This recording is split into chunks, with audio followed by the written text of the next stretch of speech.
Spoilers Quag break.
Hello. How's everybody doing? Good to see all of you. Hope you're having a wonderful day thus far. Soccer Chick, thank you so much for the 32 months. I appreciate it. Hope you've been doing well. Yeah, this game's awesome. Of course, happy to have you around and stuff if you want to be.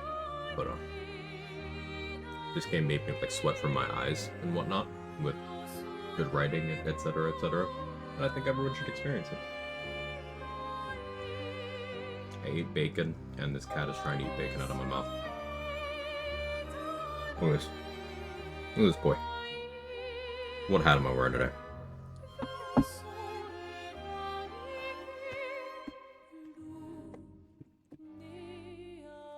I think it's a gray hat day.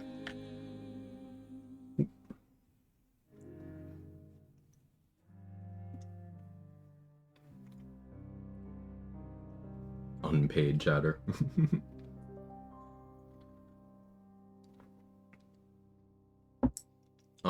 Yeah, Sora. Clair Obscure refers to, a certain style of art. Featuring contrast between light and dark primarily. It's very cool. Cool and not bald? Yeah, I'm not bald, I'm just with thin hair. That's all. Hats are mostly just a comfort thing.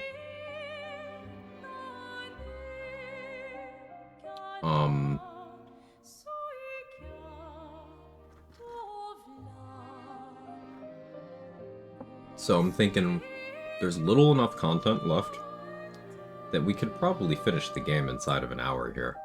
So I don't know what the rest of today is going to be. But, like, let's find out. I was thinking about maybe doing another solo run, like a CL solo run.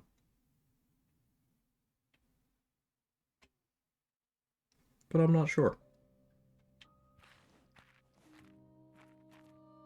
Right, we'd finished out Flying Manor.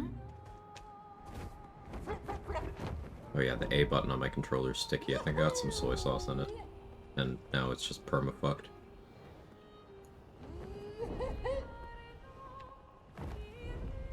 We got the Gestural Beaches. Lumiere. Hang on tight. Flashing through the sky. Did the tower. I guess there's, this map that I don't like.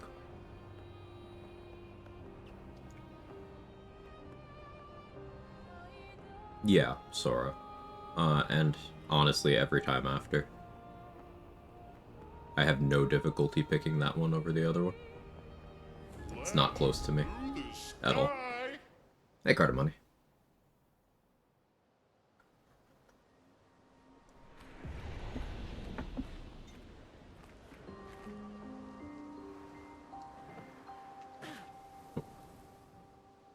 I kind of jumped too late.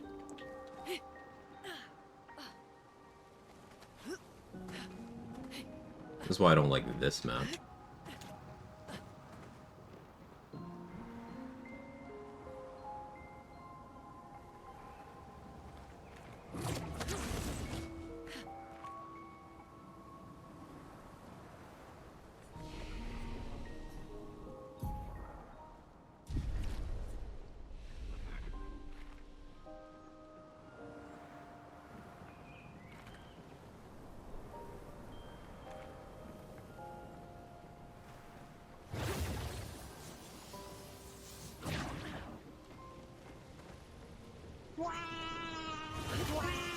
Hey, RJ.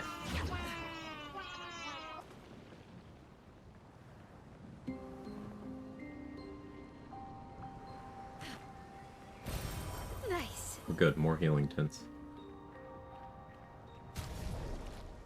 Brings me up to 68. Maybe we'll hit 69 by the time we beat the game.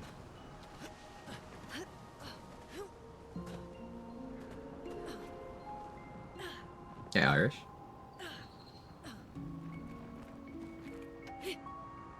Oh.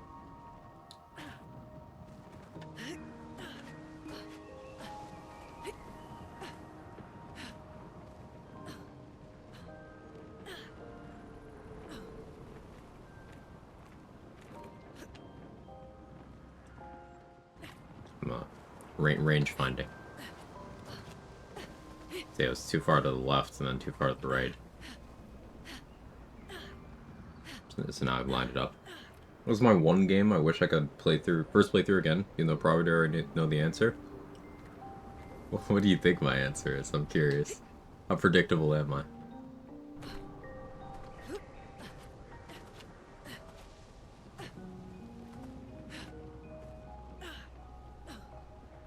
PG-3.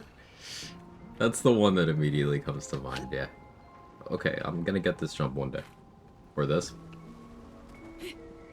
I'm trying not to say this because, like, recency bias, right? I know it's very easy to say that the most recent narrative thing that you really, really connected to or enjoyed is, like, the best or the one you would replay. So I'm like, wary of that. It might be this. But, like, my instinct's also PG-3, probably.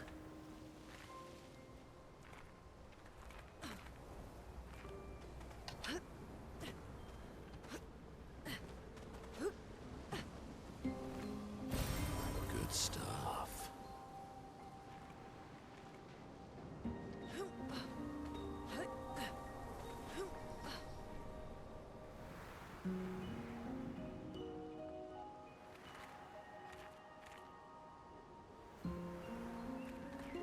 Yeah, I'd be curious to hear if anyone else has had other games like that.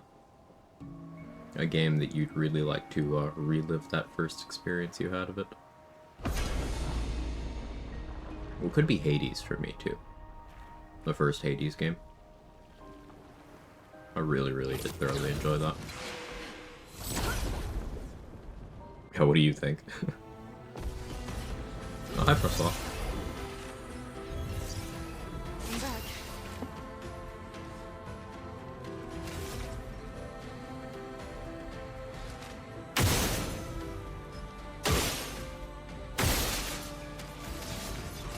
Radiance away. Danger.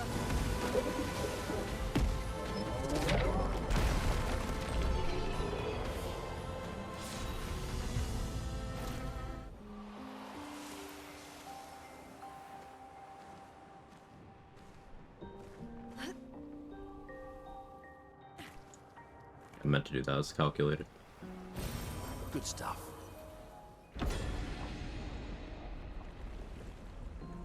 You do have to fall off once to complete this map, so yeah, we'll pretend I meant to do that.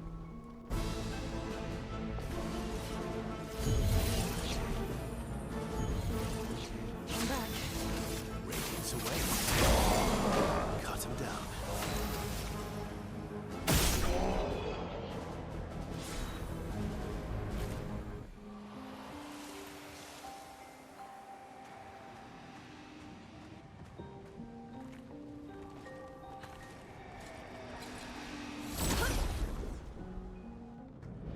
My first playthrough of Elden Ring again. It would be PG-3, but with the knowledge I need to be thorough because I missed so much of my first playthrough. I did too. Radiance away. There are a lot of areas I just ended up not going to, or listened to NPCs. It's like, hey, you shouldn't go there, that's dangerous. I'm like, oh, okay.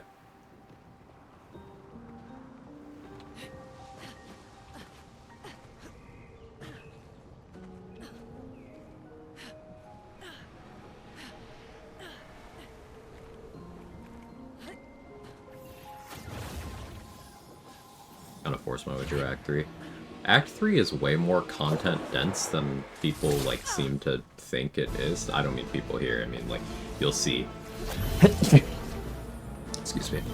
You'll see a lot of people who've done like maybe one, maybe two playthroughs talk about like having certain issues with Act 3 that don't actually line up with how Act 3 works. Wes, thank you. Hey Mandy, how are you? Radiance away. Like, Act 3 has a ton of content, it's just, you're not really directed to do very much of it. So, like, the option paralysis argument, that one makes a lot of sense to me, because, yeah, you're less on rails in Act 3 than you were, certainly in Act 2. You could make an argument Act 1 was pretty freeform, at least in the beginning.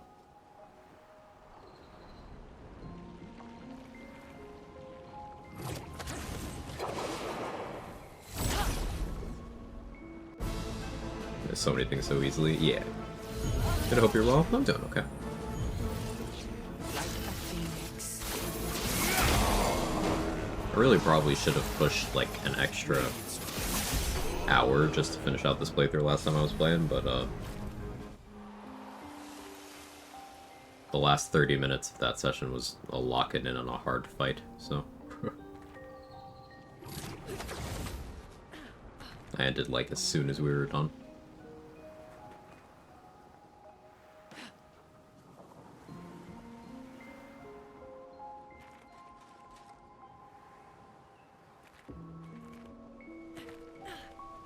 How far did you guys get in the duo run?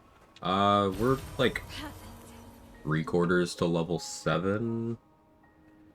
Not much left to do in Act 1. It's like Ethel, then the Goblin Camp. Ethel, Goblin Camp, Boulette. Gek.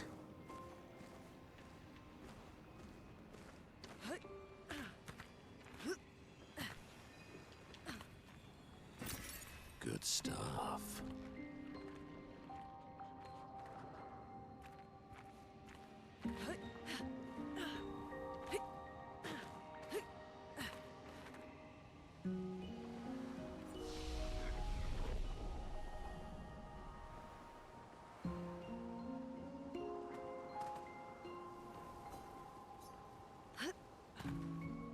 I still missed one. Pain.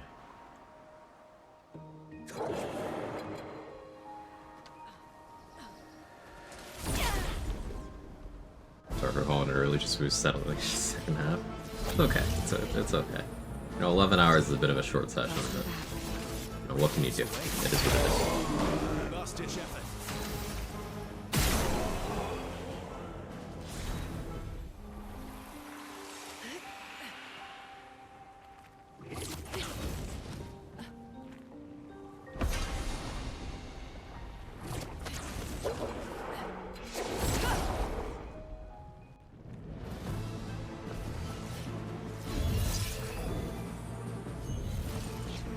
Come improvise.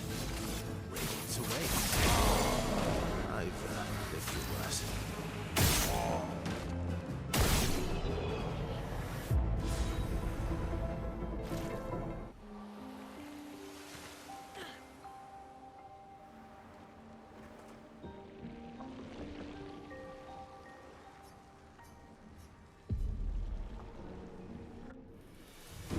We got nothing of real note.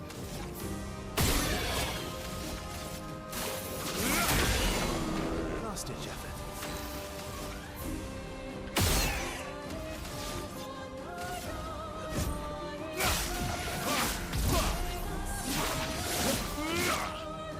A storm is coming.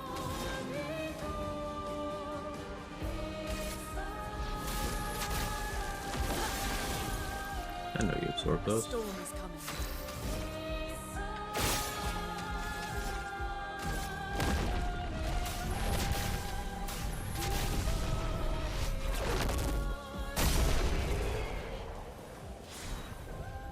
War Color of Lumina. Totally should have come here sooner. Great start his low com run. Yeah, I was lurking a little bit. What have we here? I still gotta watch back a bunch of the VODs for his unironic Soarlock.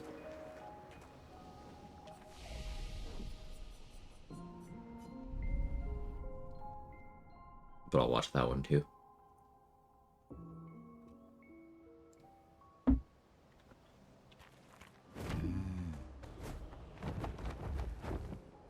I think after I finish my current solo over in BG3, and then finish my Glamour Bard concept, it'll be time to do something like difficult again, rather than thematic.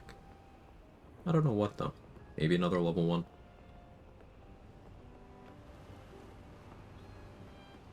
Here we go. Woohoo! Let's look at the map here.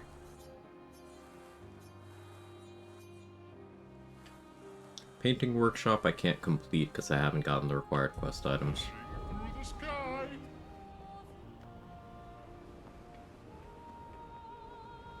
Which very well could be in Lumiere, so.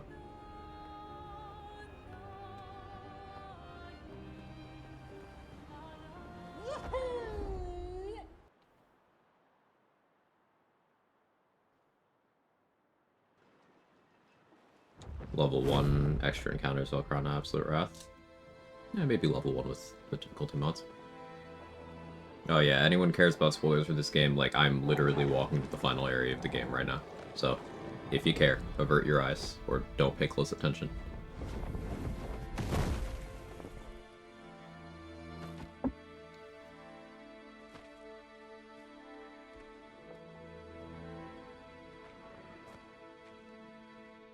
Okay, pretending I do not see. Cool.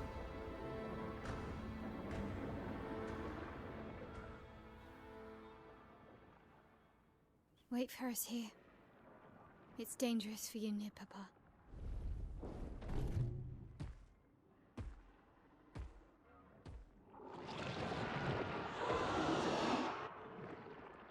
We'll have to move fast. I can't maintain them for very long.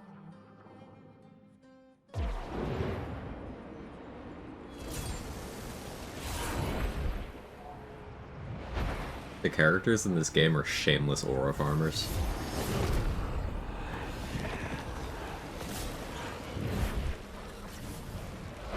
Like, they just be posing for no reason. Like, look at this. You know you look cool, and that's the only reason you're doing this. Tomorrow comes.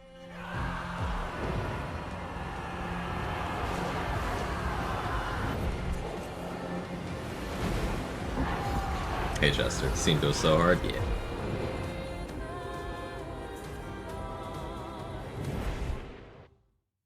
Game Awards already happened? No, I think the main one that everyone concerns themselves with is next month.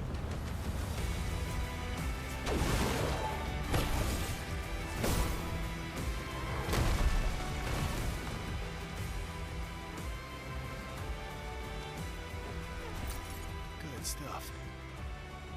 It is good stuff, so you're right.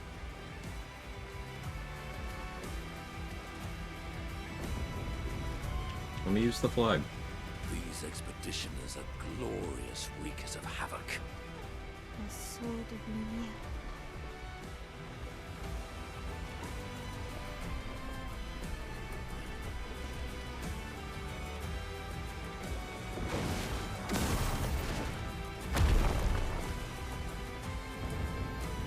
Oh yeah, I've slowly realized that my playlist has basically the last 30 minutes of music in this song, in this game, rather, in order of appearance.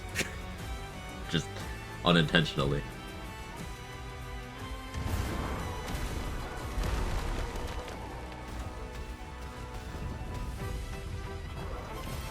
Good stuff.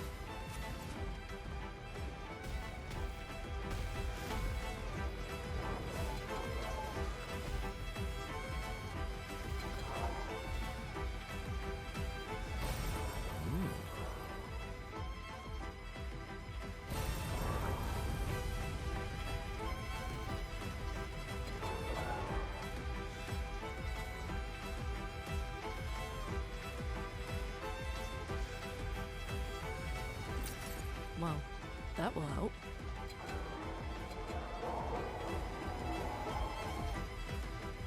Actually, during my farewell, Single color of woman. Oh yeah. Great.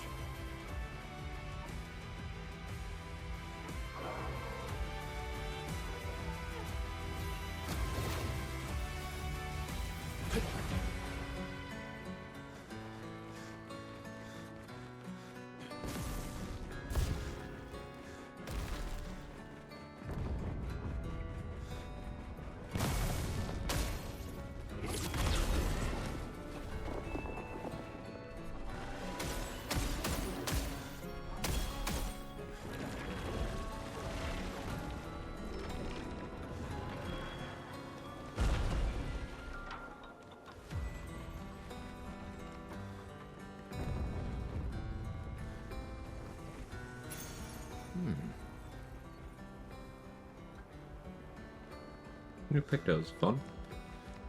Not much game to use it on. Never really got too much to support a base attack build in this run, which I suppose forced me to do different things, so I can't really complain about it.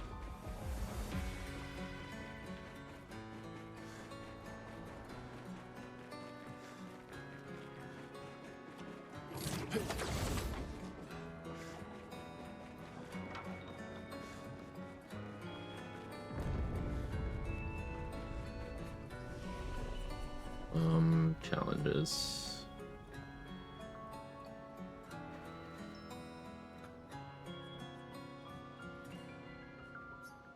Times 20? Enemy life? Hopefully that's enough.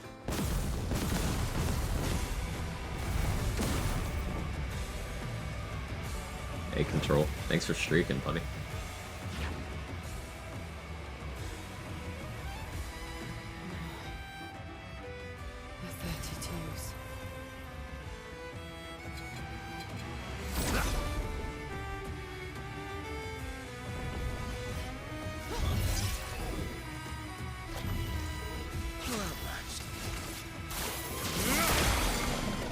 Oh yeah. Times 50 works.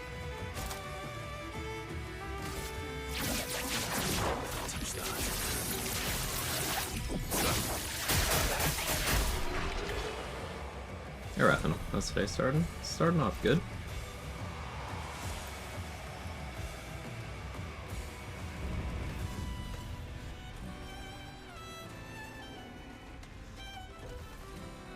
I should honestly go times 100 for whatever boss we get, but we'll see.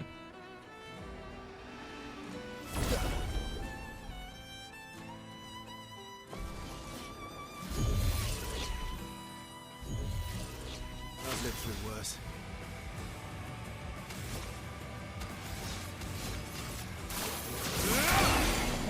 Last-ditch effort.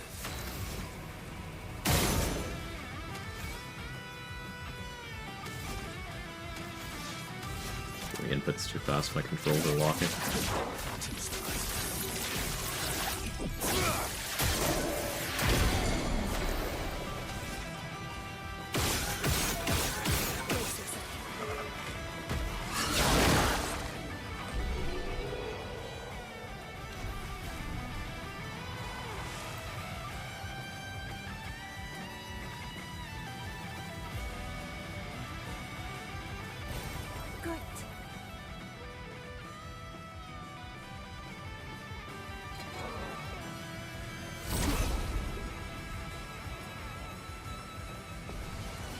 Another detail about fighting in this area I like is the music doesn't interrupt. It doesn't like switch from area music to combat music, it's just persistent. I think I'll improvise.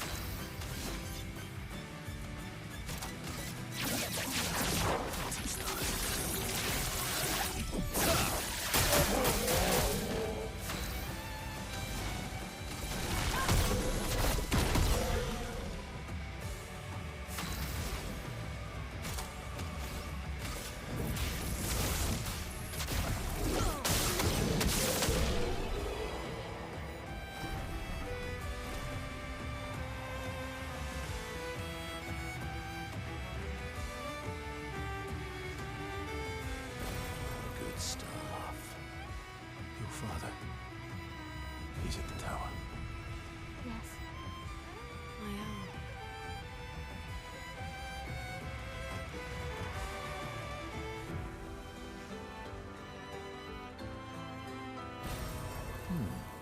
Oh, is that the 69th healing shard? Oh, 71. I missed a couple. Damn.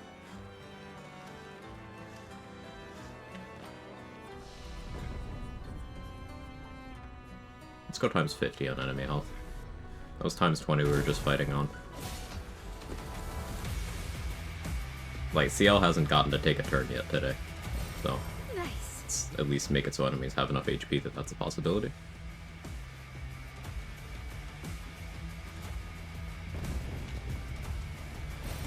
What have we here?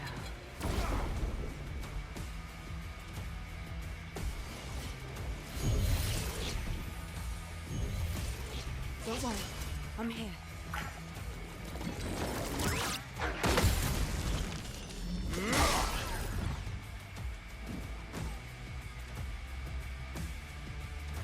I think I'll improvise. Radiance away. I've lived through worse.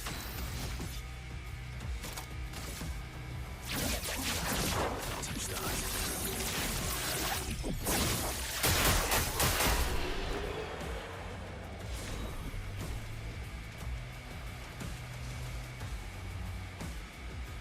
Crash mobs, those don't count.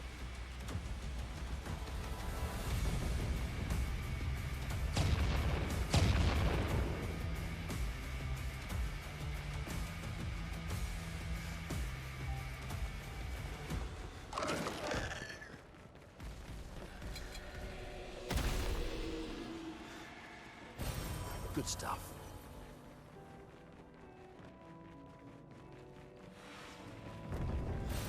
Good stuff.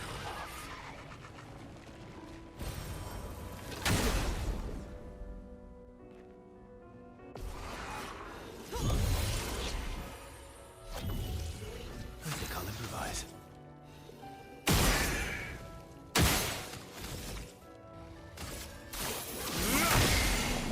I've lived through Excuse me. worse.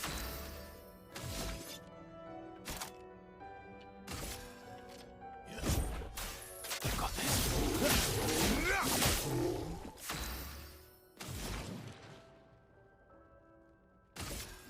Feel the storm.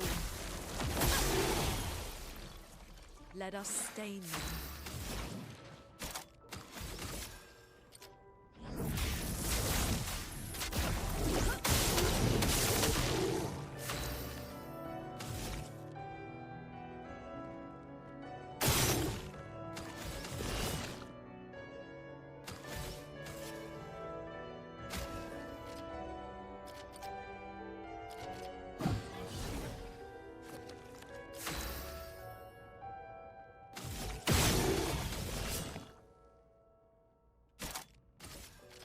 Show me what you can The do. big damage reversal is Let's carve turn. a path.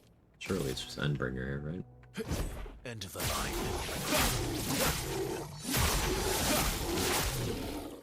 I've lived through worse.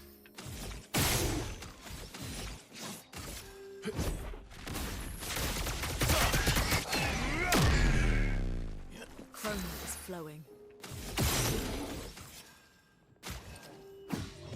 Now's our chance.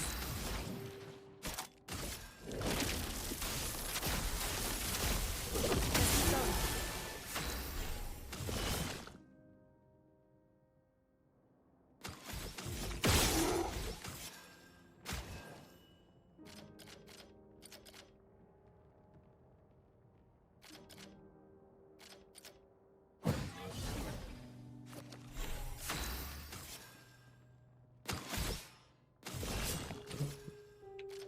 Your turn to shine. You jump Let the us queue. stain them.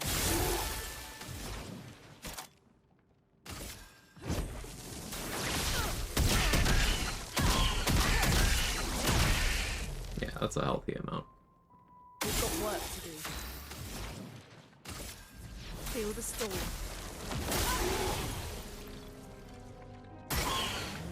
Maximum damage.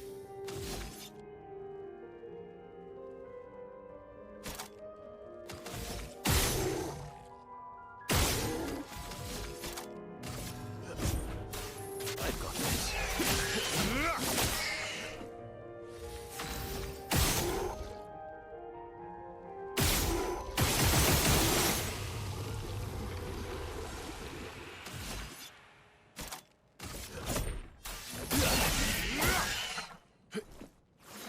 Good.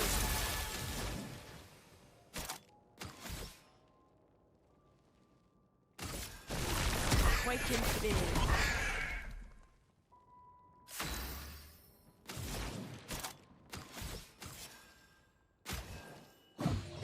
Let's gamble. Here.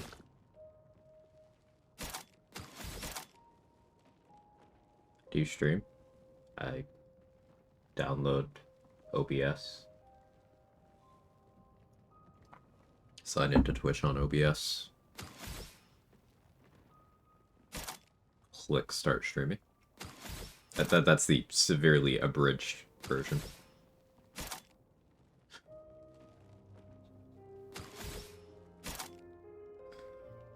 Typo for streak? Yeah, I don't know.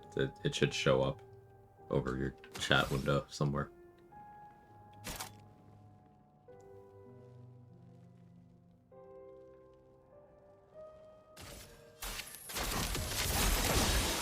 Well, well.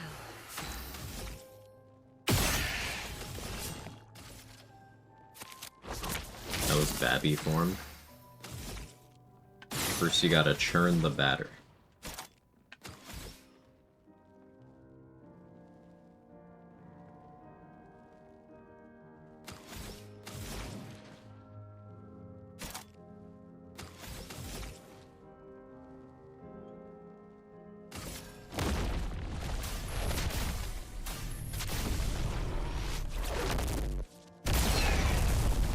A storm is coming. Lightning dance.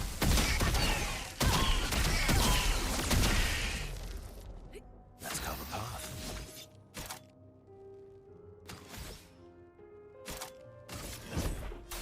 I've got this. Maybe times 20 was fun. This times 50 is like... Alright, I get the point.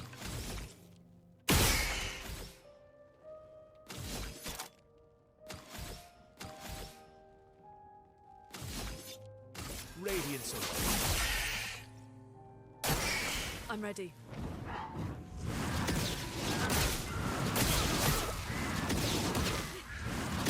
My turn.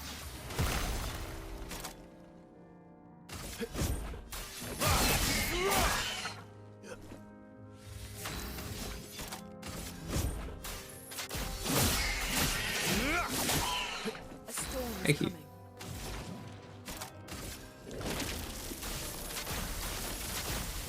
Nobody dies. Chroma is flowing.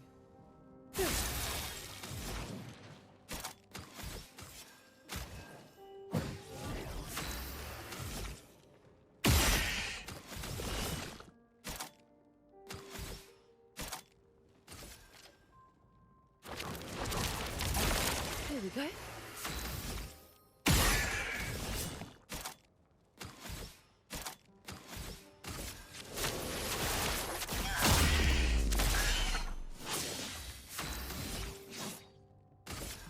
Witness your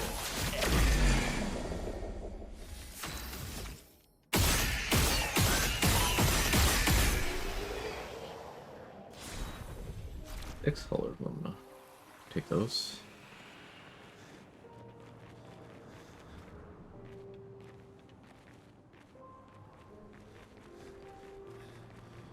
Maybe backtrack a little.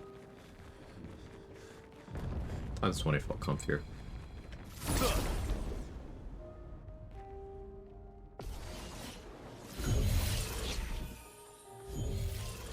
You saved me. Take cover! Danger! not impressed.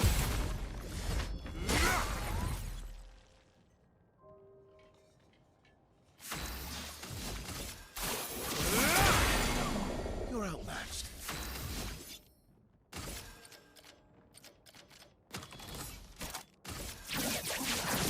Touch that.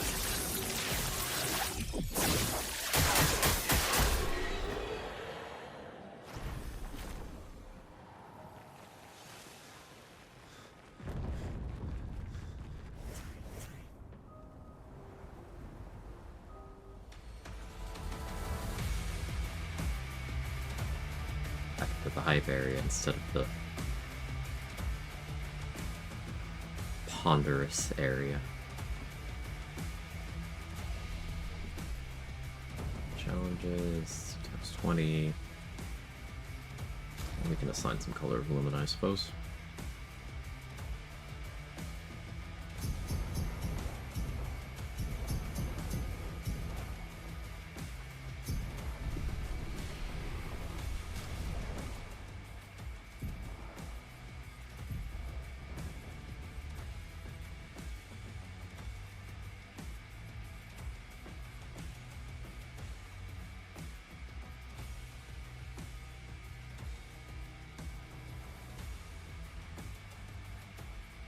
Warming up would be nice.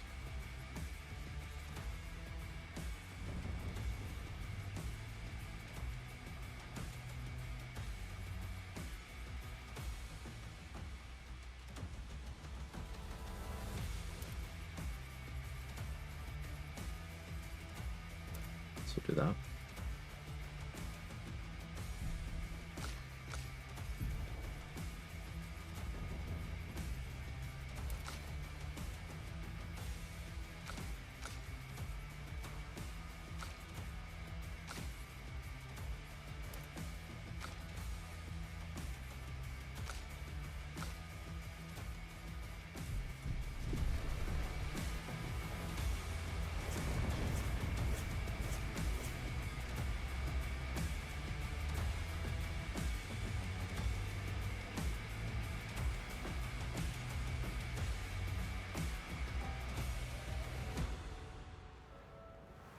I'm wondering if some of the Pictos I've been complaining about not having for the entire run are just here.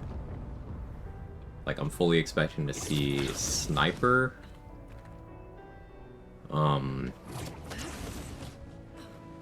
Healing Parry,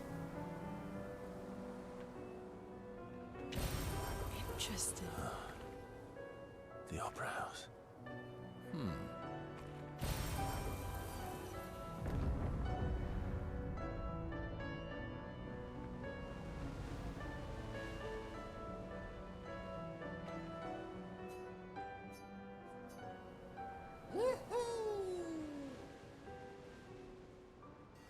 the most famous of the expedition journals. William, Expedition 60. They mocked us when we said the human body is the strongest of them all. We trained relentlessly, and now our bodies have achieved the pinnacle of human performance, with which we are able to crush our enemies. We are so much more agile and aerodynamic without the heavy uniforms constraining our glorious muscles. With Leslie's unstoppable training regime, we are impervious. That's how we were able to charge through that ghostly Gamage barrier and reach the Paintress. But it seems we've been wrong about what she is. The Paintress is just as trapped as we. The real terror lies beneath the monolith. The rest of Expedition 60 marched on to confront him, while I was tasked to warn Lumiere. But it seems I might have run out of time. One last swim separates me from Lumiere, but even with my mighty muscles, I don't know if I can outswim the Gamage. So here I write my final message. Bare naked muscles will save the world. And don't waste time on the Paintress. Aim for the bottom of the monolith. But yeah, they just a bunch of scantily clad, extremely buff, elderly people just force their way through a kill barrier by being built different.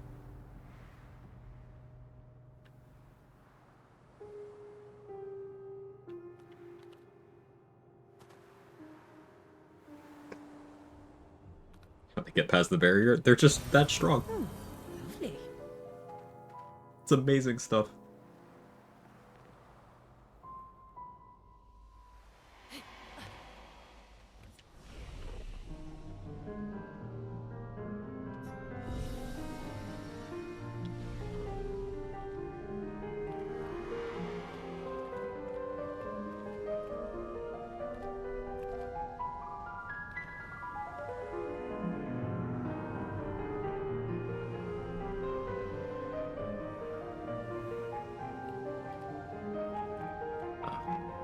So this is a...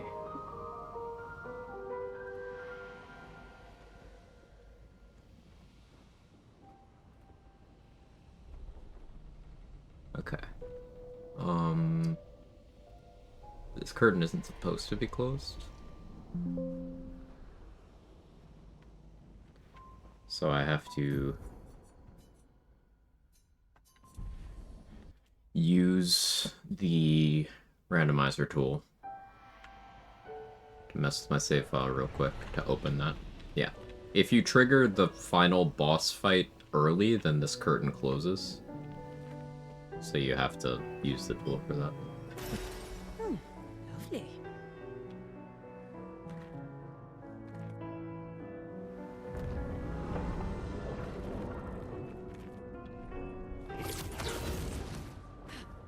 Bunch of elderly Gokus, pretty much, yeah. Nevrons from the Axon Islands. What are they doing here?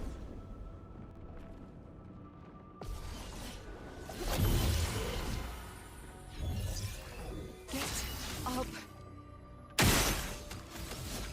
Radiant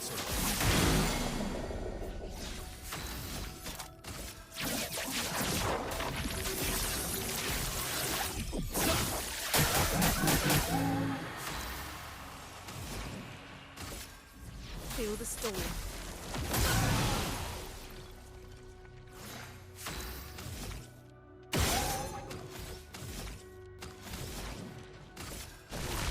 Quake in fear.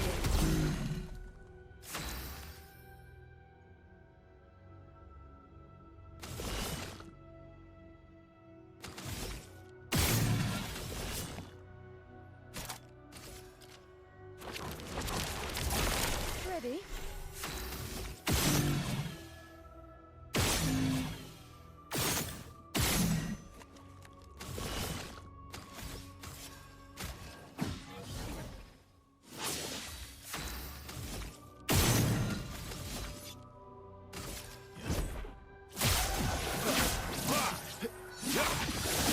Drop.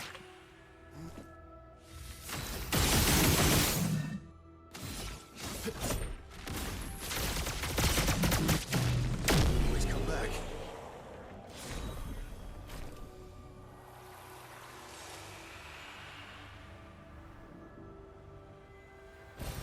Oh, lovely.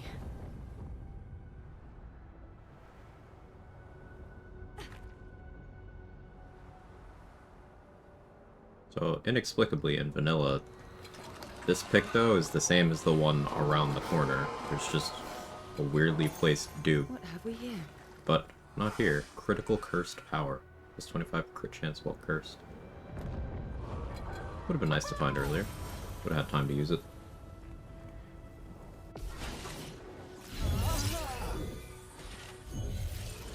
Last ditch effort. Radiant sword.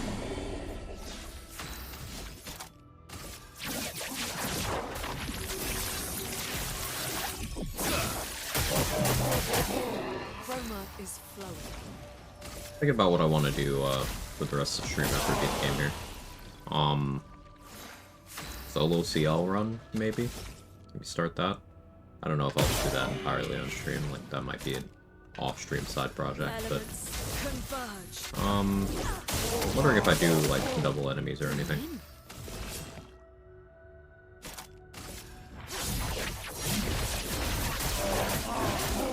Well, well. So I want to learn how to build CL offensively, because I have only ever really played her as support.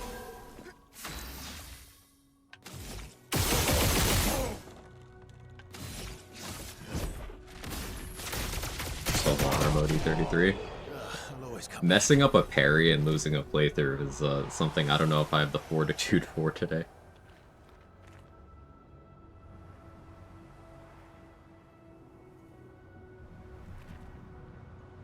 Almost there. Mael, Let's go.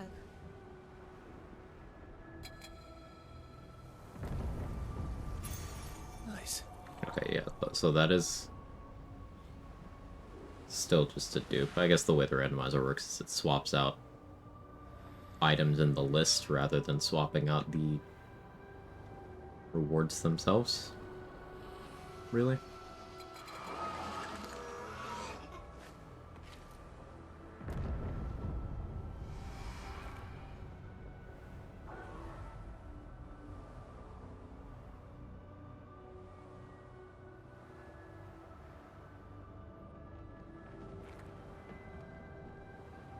Being thorough.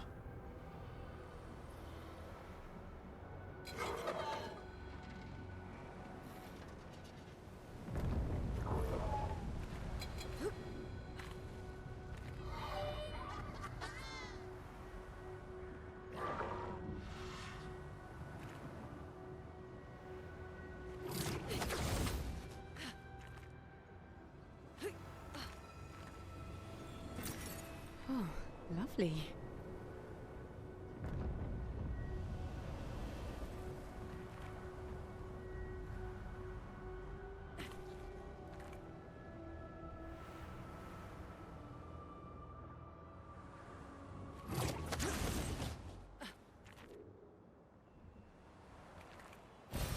Useful.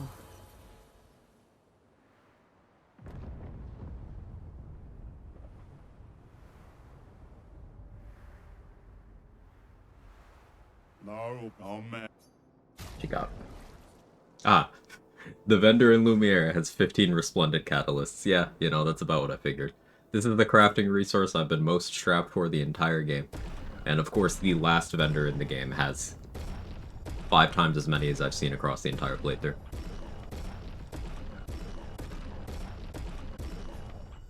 Cool. Charging recovery is sick.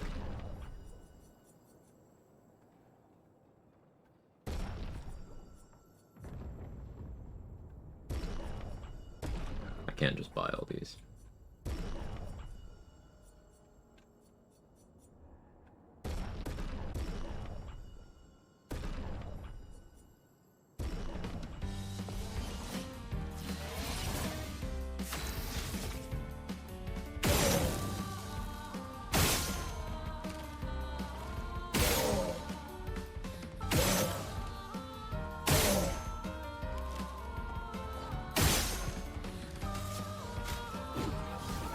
Let's carve a path.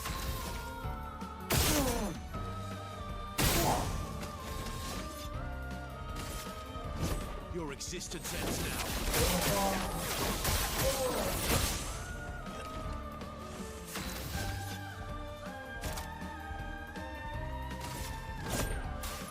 Got this. I think I'll improvise. Radiance.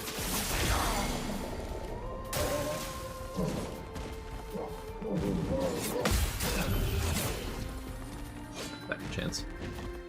Let's carve a path.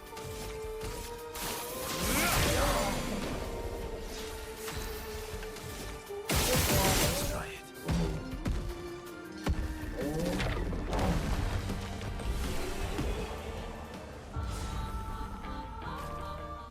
Dorosi. Morosep.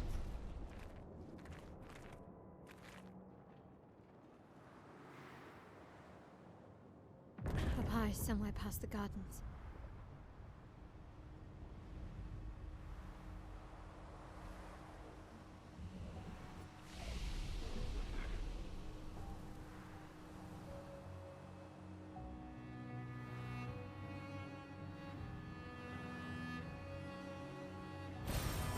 Interesting.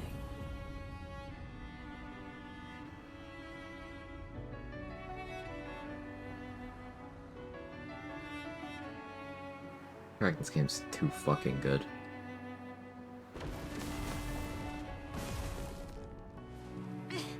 I can't sustain the expeditioners much longer. Ned, we need to defeat them fast.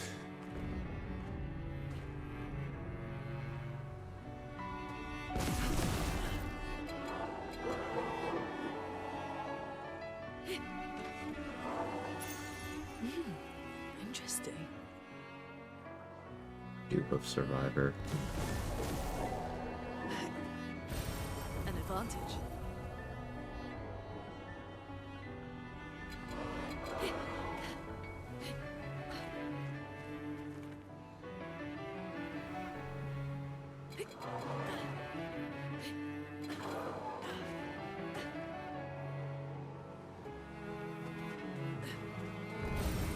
Interesting. An advantage. I was watching a random, like, completely unrelated YouTube video the other day. And someone just said an advantage like that. Like, clearly, you know, referencing Luna. And I thought that was great.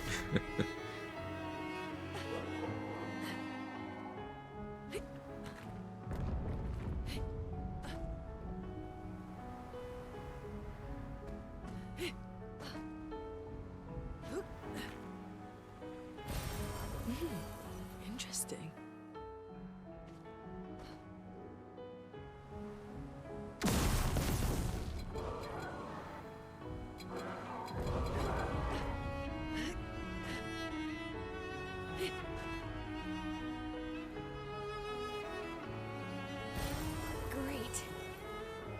More energy tints. Very much needed.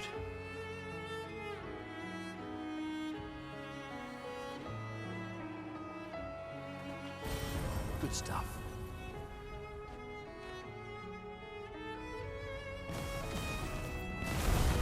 Your father almost inspired. The most in time.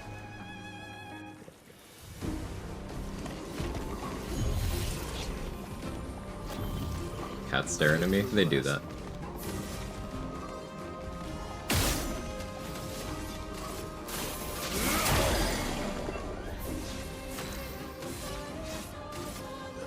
Witness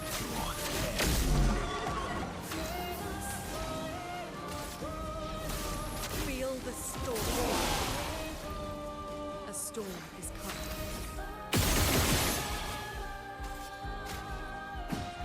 Let's play.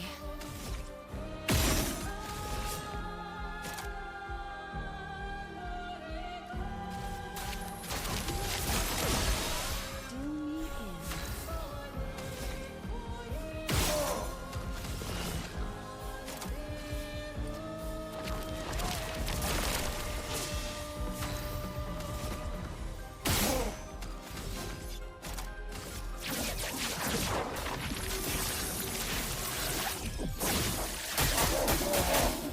I think I'll improvise.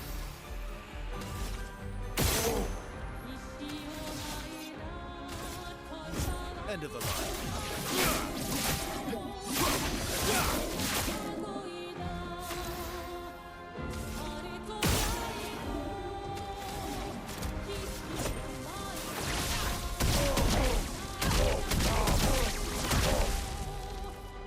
A storm is coming.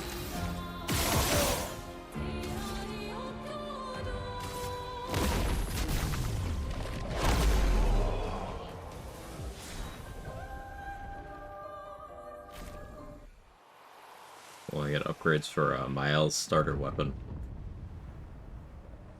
from the penultimate fight. It's great. Well, I guess not penultimate, but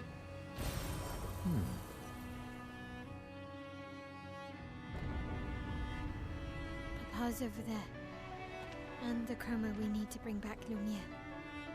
Even I can sense him. We'd better make sure we're ready.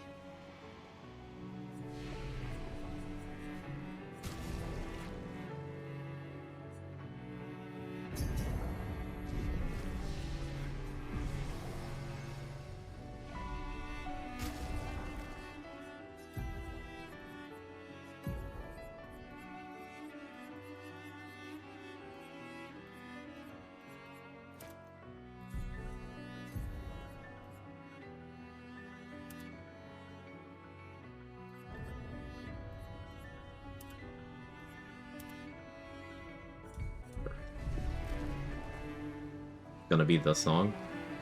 It'll be the song for phase 1, and then whatever boss I get, assuming it's a multi-phase boss, it'll change to that boss's music.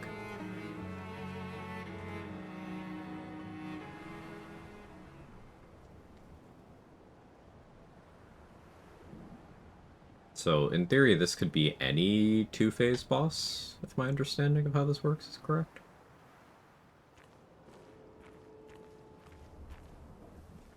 We're watching the cutscene, though.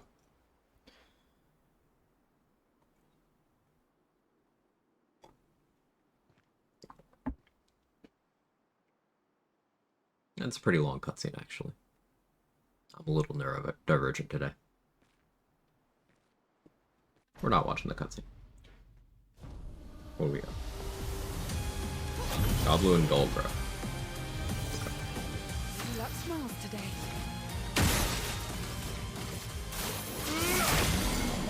You're outmatched.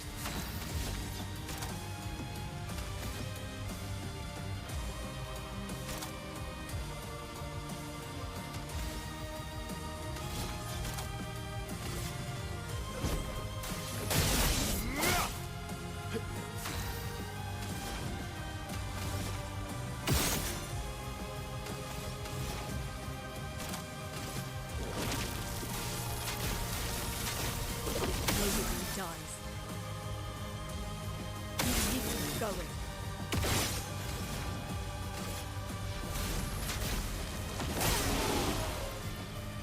Well, well.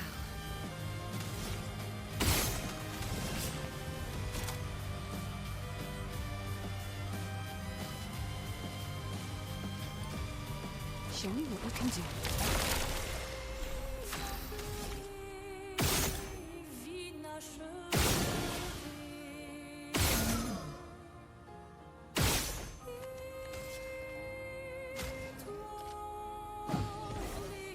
Let's carve a path.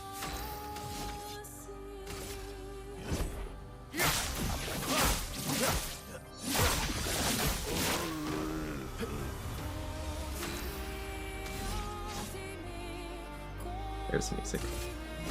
Witness your Let the ink flow.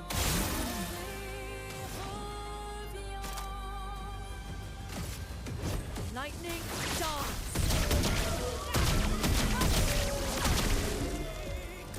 Let the ink flow.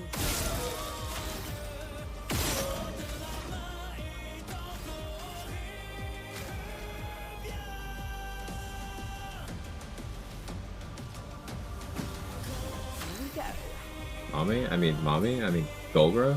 Pick up. Verso's scary. Verso's fun. I think Verso looked exactly like Gustav just said terrible parts out this morning. No, I just gave him the flower hair, which looks suspiciously like Gustav's hair, and then I gave him Renoir's outfit. It's not my fault that Verso, Gustav, Renoir all look very similar.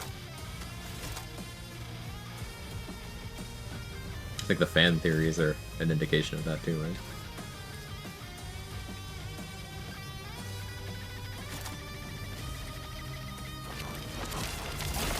Do me in.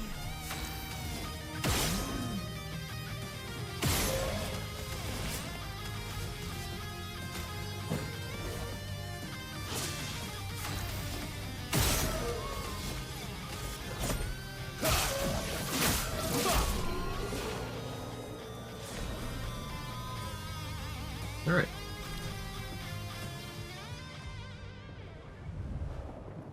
So that's what replaced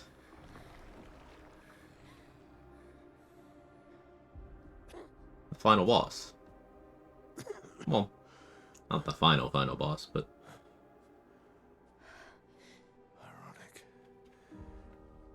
Your mother time goes faster in the painting. was the one who Um, saved me when I lost myself. That's a in way the of putting it, yeah. canvas.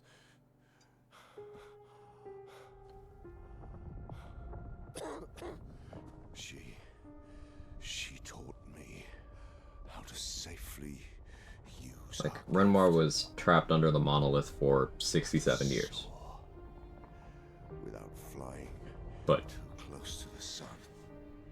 it's maybe like, I don't know, a few days, few weeks outside. We painted hundreds of canvas worlds. We don't really know.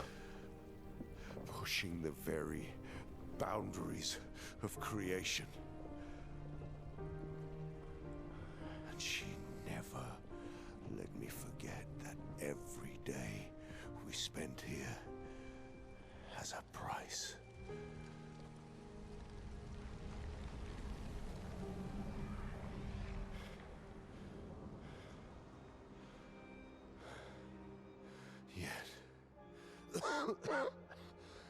Yet,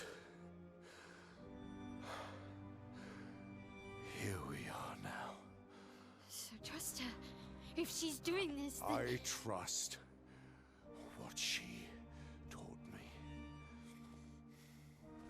This is not a game.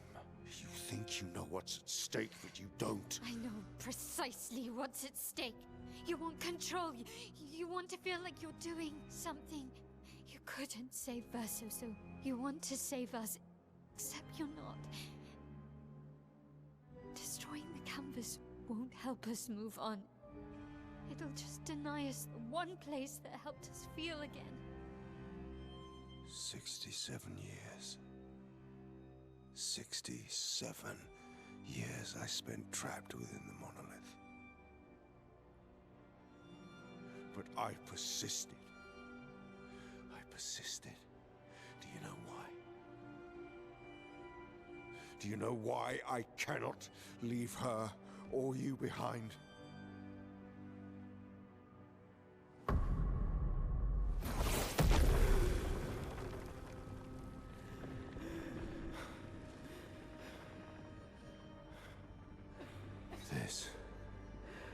This is what I see every day. I cannot spend another day with living corpses. Since the fire, our family has crumbled. Aline in the canvas. Clea fighting a solitary war. You living. I'm just scrutinizing the background of the cutscene for details. Like, as usual, CL is the most perceptive person in every room she's in. I cannot lose you too. Don't you see? That's how I feel about them. And also, this is clearly another one of those cutscenes that the Verso is purely selfish crowd just didn't pay attention to. Papa, see?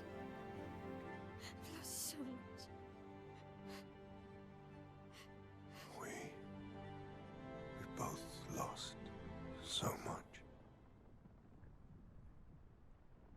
Papa, I don't want to lose you either. I'm not leaving you forever. Just a little longer.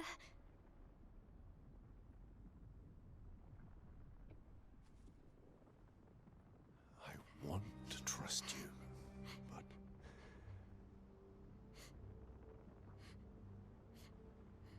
You can.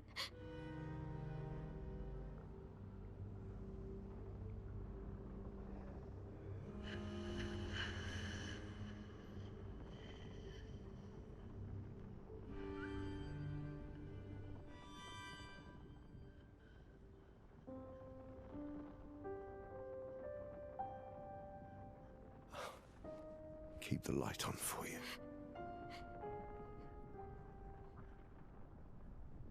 I hope you find peace.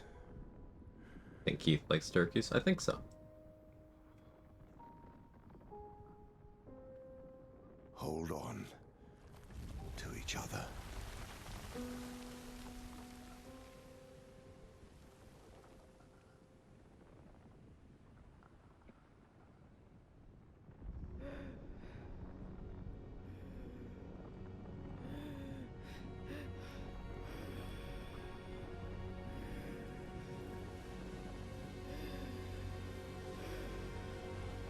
Renoir, my king. Not a perfect guy, but like, I'm on his side 100%.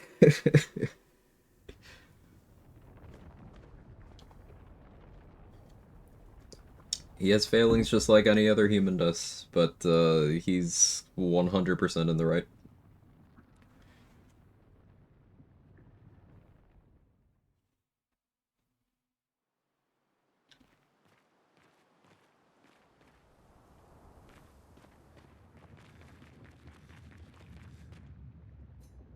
It's time to stop painting.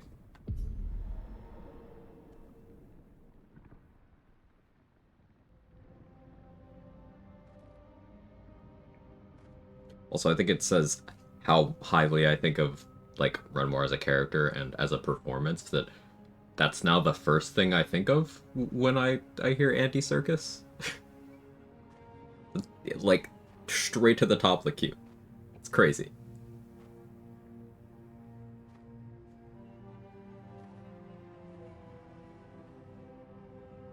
You want to talk 100%? 100% these people need to learn to talk like adults. This all could have been avoided. Clea makes that exact point, Jester. Like, almost word for word.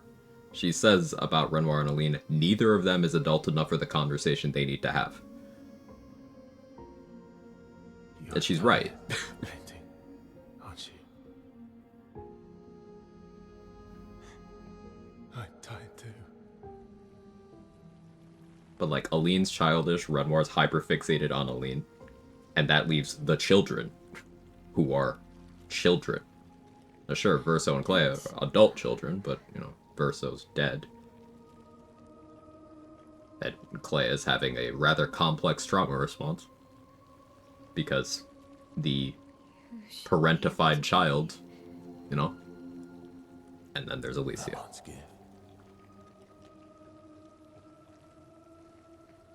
Why did you run in? It's dangerous for you here. See things as they are, not how you want them to be. What? I think it's brilliant writing to have a character I do not like at all be the most correct. To your father. No. I'm gonna leave my house, get a hamburger, set my night on fire, use grow pop. Leaving the house? Gross. But he wanted to believe. You're going to die here. Why don't you just leave? You can always come back. The moment I leave, Papa will erase this canvas. This is not worth your life. What life? Only game I know of that makes the Of loneliness big in bad a guy shell of actually a body, decent guy. With no voice and no future. You're my El. No matter where you are. You don't I can think of a few games where Everything that I concept want is played here. with. Here I have a chance to live, Verso to live. Out there I merely exist. Life keeps forcing cruel choices. Stop quoting Papa.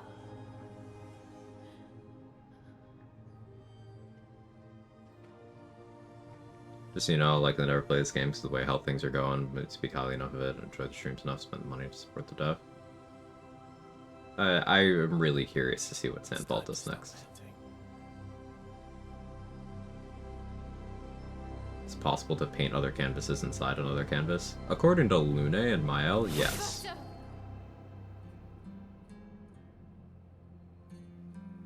Papa also said, hold on to If it. you complete all of Lune's dialogues, you can talk to her and she'll mention that Mael told her that she'd make her a canvas within the canvas so she could see the outside world.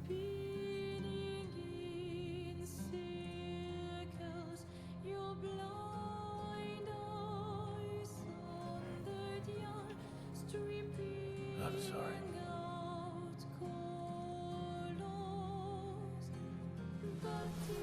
King shit, Verso.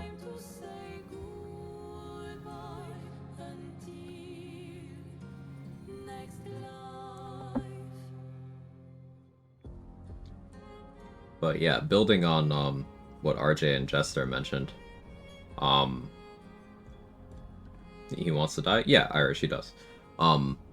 Building on what RJ and Jester mentioned about Renoir being, you know, like even if you don't like him, you definitely understand and can agree with him. From the perspective of all the information we've gotten as a player, like, I'm picking Verso, by the way. We shouldn't agree with Verso here, like, from, you know, insert yourself into the character's perspective. It should be like, wow, bro, you kind of suck. But, like, on a human level and a meta level, it's like, okay, everything he's doing makes perfect sense, and he's right. Now, it's his fault we don't have a third option on this list. But of the two, he's right.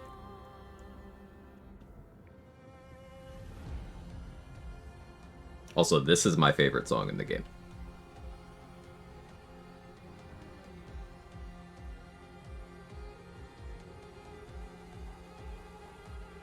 Hang on.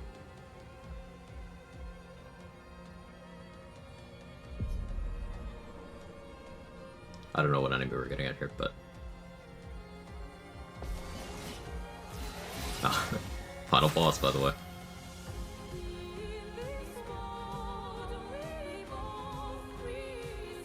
This is a reprisal of the first fight in the game soundtrack.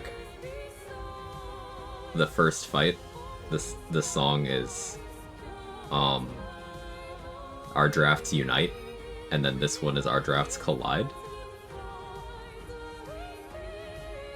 It's so good. You're my favorite Quag in the game. You're my favorite Dex in the game. Boom, got him. Hey, Kenta. First round to pick Mile, felt terrible and cried. Reloaded in Verso and felt terrible and sobbed. Yeah, Keta, it's like... Is there a third option? No, and narratively, we don't have a third option because of Verso's actions in the game. Like, it's his fault. He was given a letter by his sister being like, hey, it's up to you, but, like, you could give this to Alicia. And, like, we could figure out something. And because Verso did not want the possibility of his plans being messed up, he did not do that. It's the same reason he let his dad kill Gustav. So, like, despite me agreeing with Verso in the end, the reason why we don't have the golden ending that everyone wishes was possible, that would never happen in this genre, it's his fault. Specifically his fault. But yeah, in regards to, like, this versus the other choice, it's not even a choice to me. Like, it's this. Because it's a question of acceptance of grief.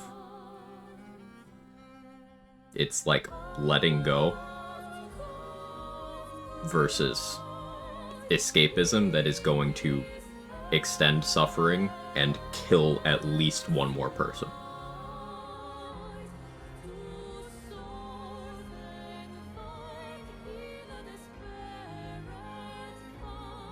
Would Verso even accept a third option?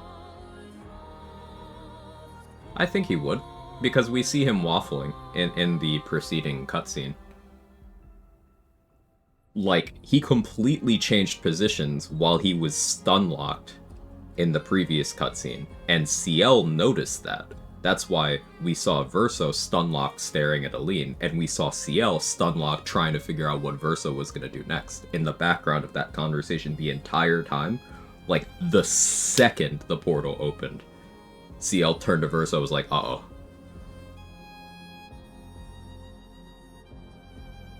And that's completely consistent with both characters. It's been a point of contention for Verso where he doesn't want to watch his mom kill herself. Like, that's been a core thing for him the entirety of the game. And he's watching that again. And CL has been consistently the most empathetic, the most emotionally intelligent character in the entire cast, who has been able to pick up on things from people immediately. And she saw it. So, like, I don't think... Verso wasn't always on, alright, the canvas has to go. Because we have the audio logs narrated by him. There's one narrated by him where he's like, hey, we deserve to exist. So his position changed at some point, and that's how we got the very worn down version of him that we got for Act 2. And then in Act 3, his position has changed, and he is, even though he initially snubbed the third option, he doesn't know by that point that that bridge is gone permanently. He's still helping to work towards a solution that's better for everybody. But then, with him seeing Aline there, and him detecting Alicia lying to Renoir, that's when he flipped again. And again, CL noticed.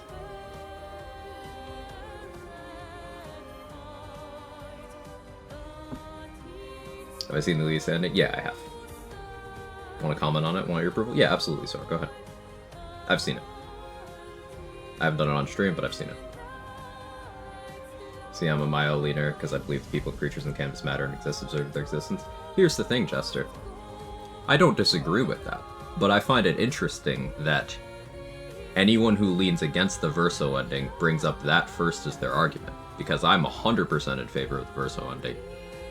And I am not dismissive of the personhood or existence of the beings in the painting. And you know who else isn't? Renoir. He treats them with dignity. He treats them with respect. He interacts with them. He validates their feelings, their emotions, their traumas, their grief, their struggles. But he points out that that doesn't change anything. And he's right. Like, you know who treats the people in painting in the painting like toys? Aline, Clea, Alicia.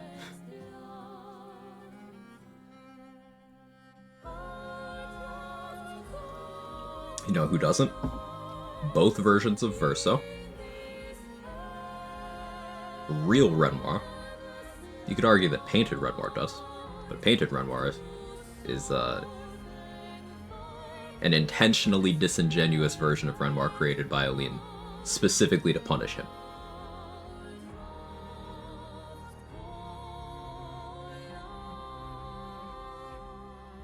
Thought I was parallel playing, doing the ending by myself would have been worse. Yeah. Not 100% on either ending, I guess. I'm leaning Mile for the reason I stated, but they're meant to be imperfect, difficult to decide. Oh yeah, like, even according to the writer, like, the lead writer, it's supposed to be ambiguous, and, like, you can absolutely see either side. I understand why people would want the idea of the Mael ending, but it's escapism. It's pure denial. And I don't think that way because, like, I'm not using the painting isn't the real world argument. That's not it at all. We know that Alicia cannot use the painting responsibly. But they just left the painting for a while. Aline found it immediately, with Alicia hiding it in a place where Clea was like, yeah, you know, I'm impressed, good job. Aline found it immediately and came back in, even at direct risk to her life. Not just her health, her life, according to Renoir. And by the end of the game, Alicia is completely delusional, completely dissociating. In her ending, she starts referring to Painted Verso as brother, despite the fact that at the start of Act 3, they both make sure to point out that those are separate people. She has lost track of reality. She is drowning in delusion. She lied to her father. He noticed. Verso noticed.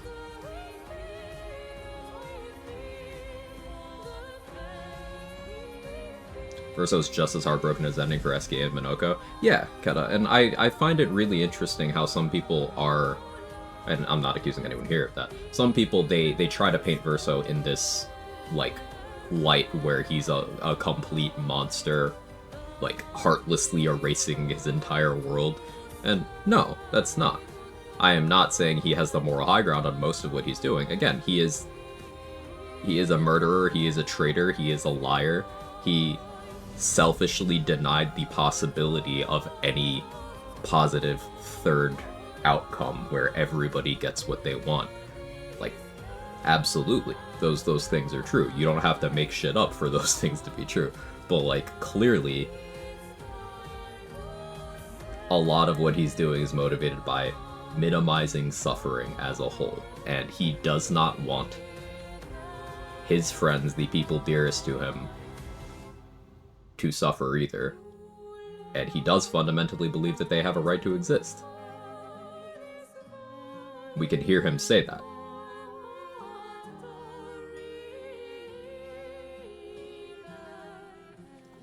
Like, I can't stress this enough. We don't have the golden ending intentionally because actions of the characters, most notably Verso, prevented that from being possible.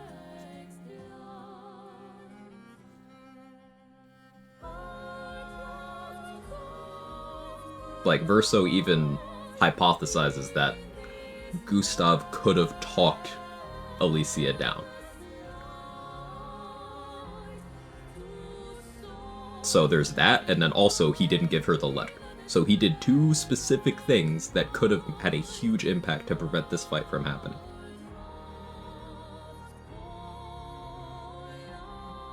So, circling back to what if they just left the painting for a while?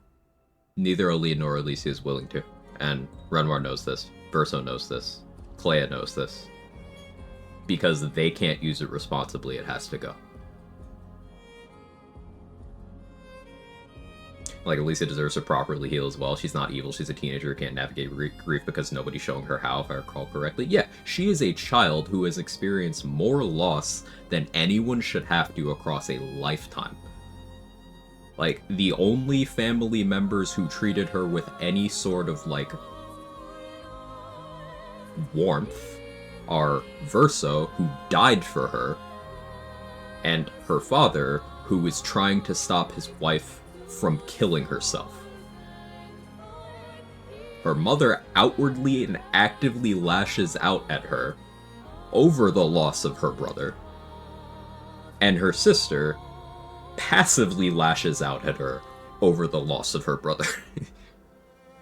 Like, she has nobody in her family actually advocating for her, because the only person who would died. The second choice is too fixated to do so.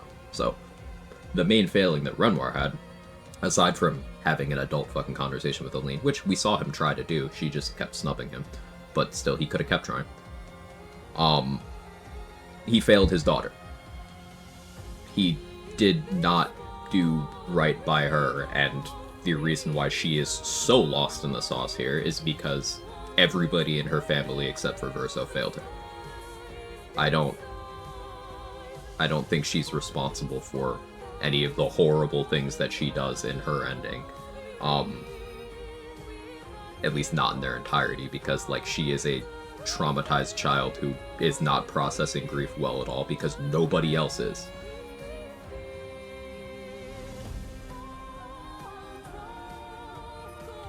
So the thing I immediately picked up on Alicia's ending, despite her overexerting herself to keep the candles alive, she's not skilled enough of a painter like Aline to keep this thing going forever. Well, Aline wasn't going to keep it going forever, too. Like, it was still killing her. Every person in the cutscene is directly blinded to Alicia living, not going strong, literally catastrophic coping mechanism for quite literally everyone, especially Verso, who has to see that happen without being able to do anything about it. Yeah, it's just a dollhouse. It's a dollhouse where Verso and Alicia know exactly what's happening, but nobody else does because they got their happy ending.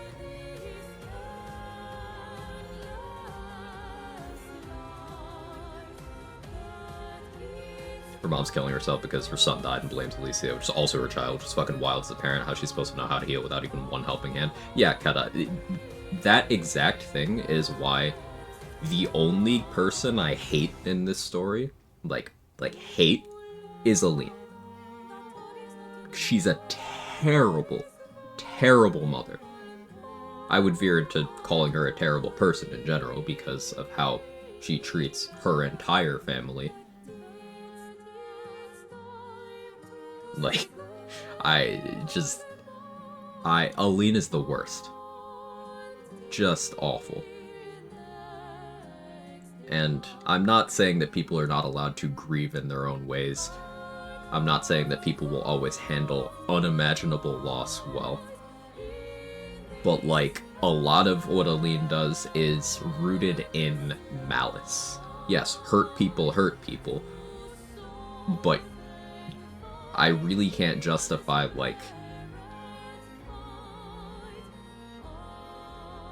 the outright hatred that she shows towards her husband, towards her daughter, towards her son.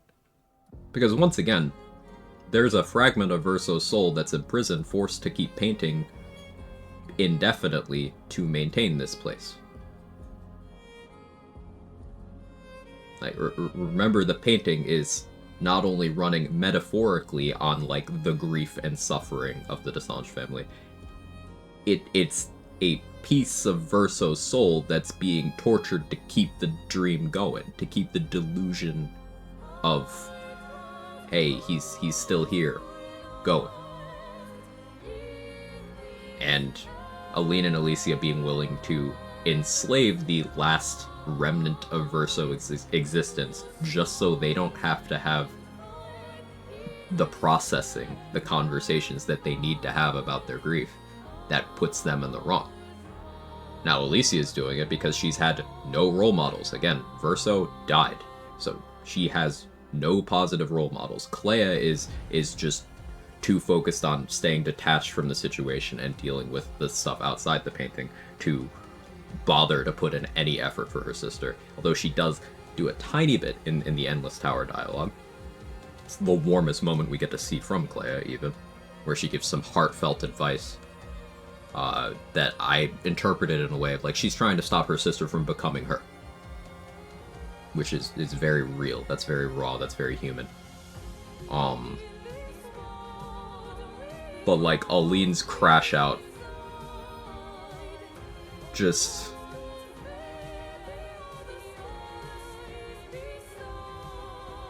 like we have the log from Aline's POV narrated by her, where she outright states that she can't even look at Alicia because she blames her, and then we have she made painted Alicia to have all of the scars and memories and trauma, even though she didn't do shit.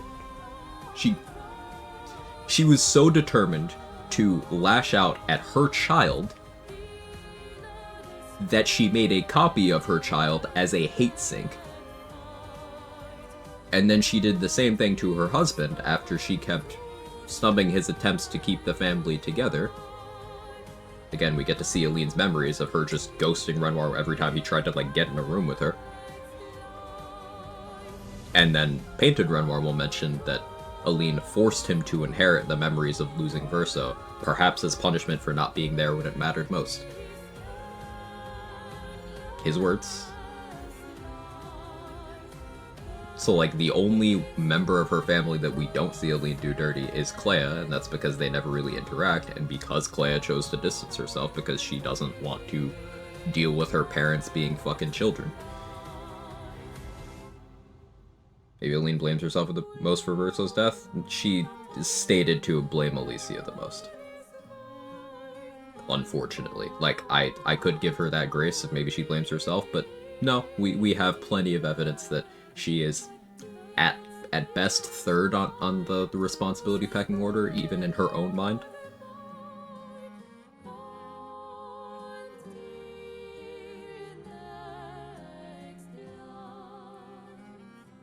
Like, we know that with Clea, she blames Alicia, but she also loves Verso for saving her. So she's got conflicting feelings there. But again, Clea didn't create a hate sink copy of her sister to shit on her, so. Would have been more constructive if Aline concentrated her malice towards the people who caused the fire? Yes, it would be.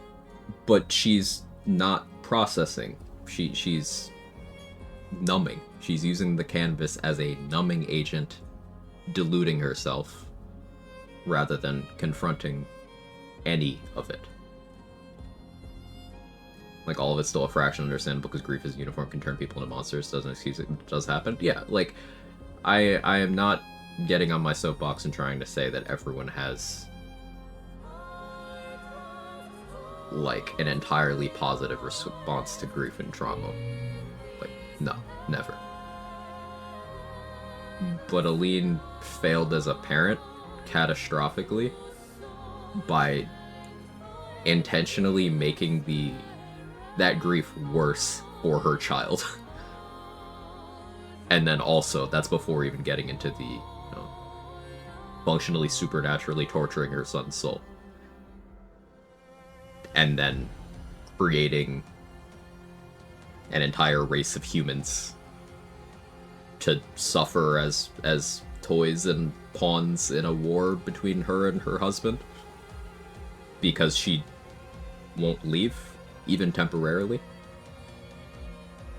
As Painted Verso says to Alicia in the ending here, you could always come back. And then Alicia responds with circular logic. Like, as soon as I leave, Papa will erase this canvas. Well, no, he'll only erase the canvas because you refuse to leave. Like, what are we doing here?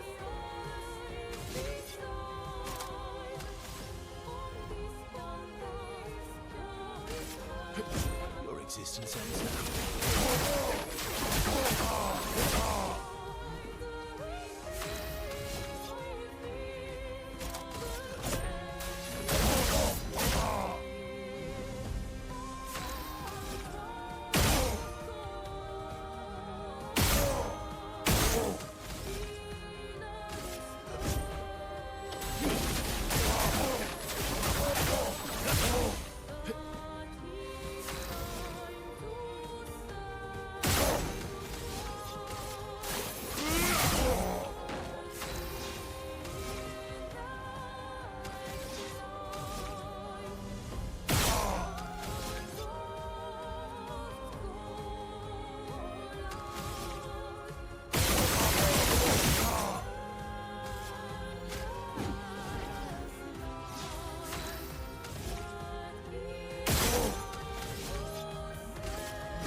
Does the canvas not exist if everyone leaves? No, it exists. It exists as long as the fragment of Verso's soul continues to paint. Yes, hua.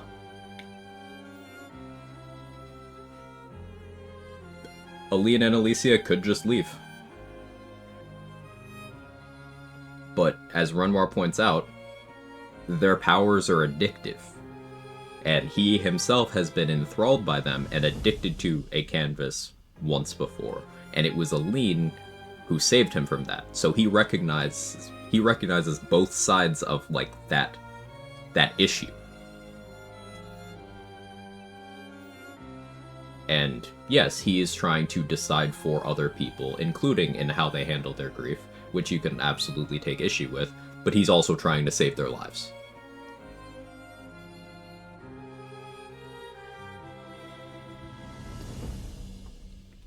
Why can't Alicia put a part of her soul in his place? We don't know the entire ins and outs of how painter powers work. Maybe she could if she was skilled enough, had enough time. Like, we know there's feats that some painters can pull off that others can't. Like, for example, Clea is stated by Alicia to be the only one among them skilled enough to paint over someone else's creation and override it, turn it into something else. We know that Aline's chroma was able to passively override Alicia and make her, like, think she was a painted person.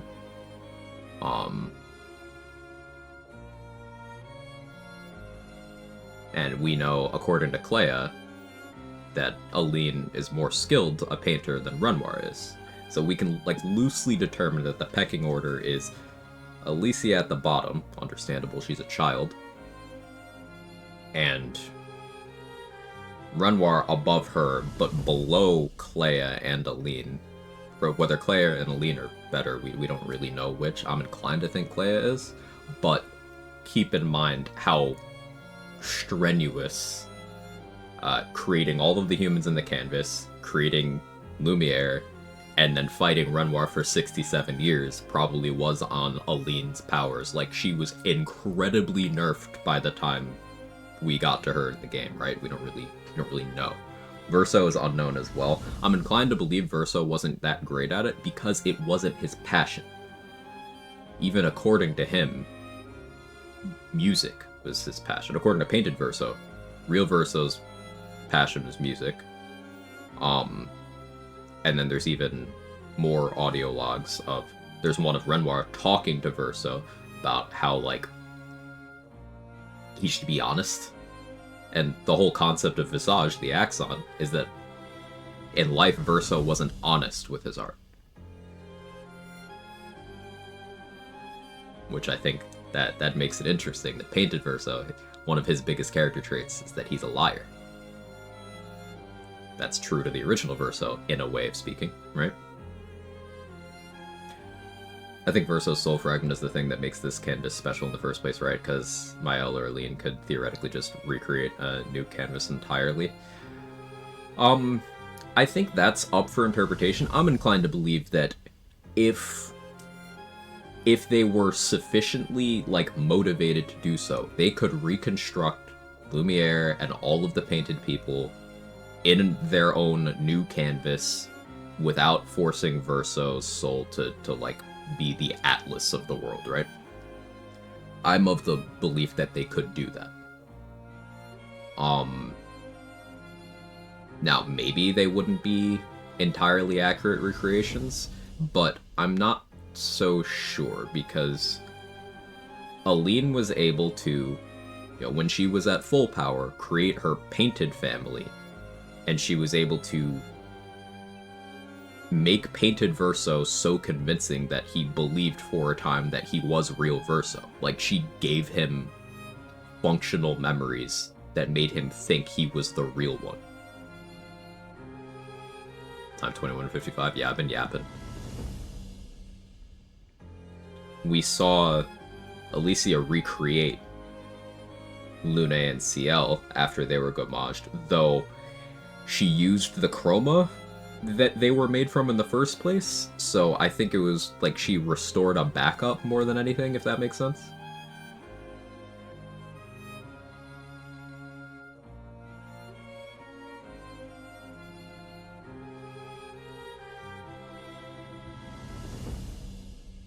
Feels very apparent who resents you will find any way to hurt you, tear you down, gaslight you. Yeah.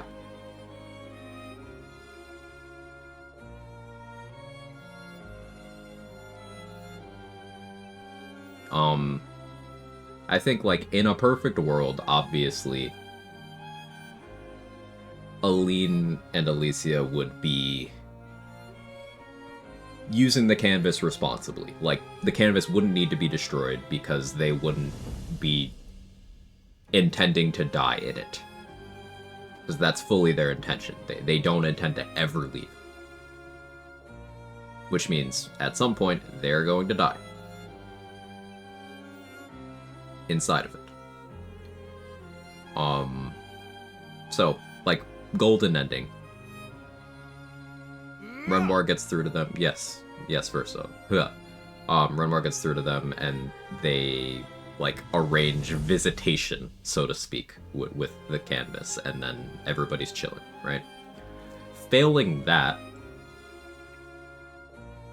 they can recreate all of the painted people in a new canvas.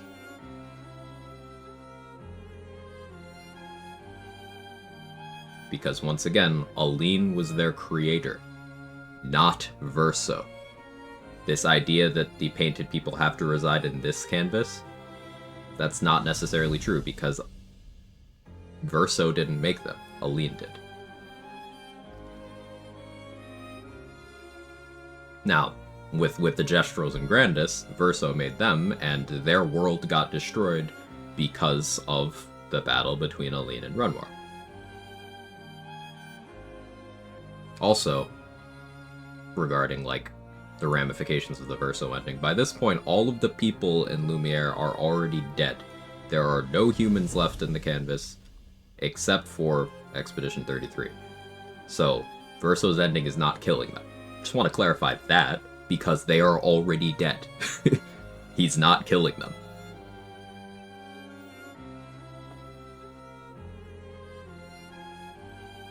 The Gestrals and Grandis, though, yeah.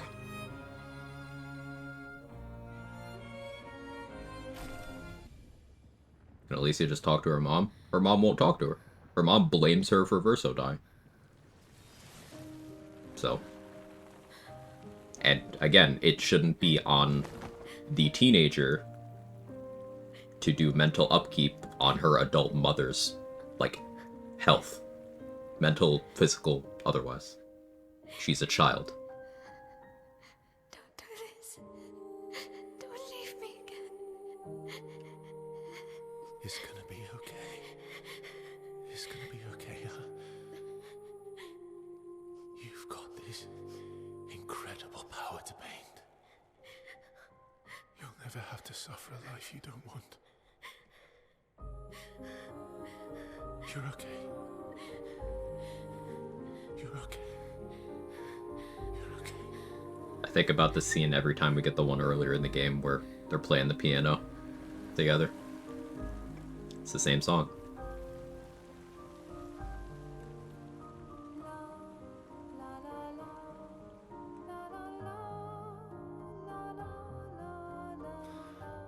Ursa just said she can recreate when she wants.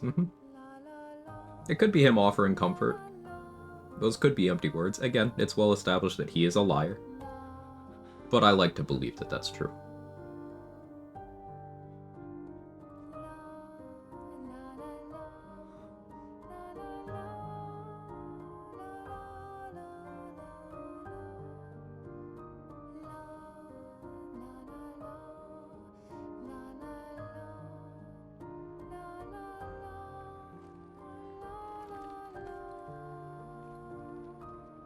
Those are his last words to her, highly likely to be true. I'm inclined to agree.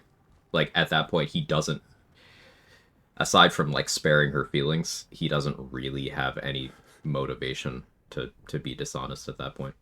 I will miss you guys. He doesn't do anything he does out of malice.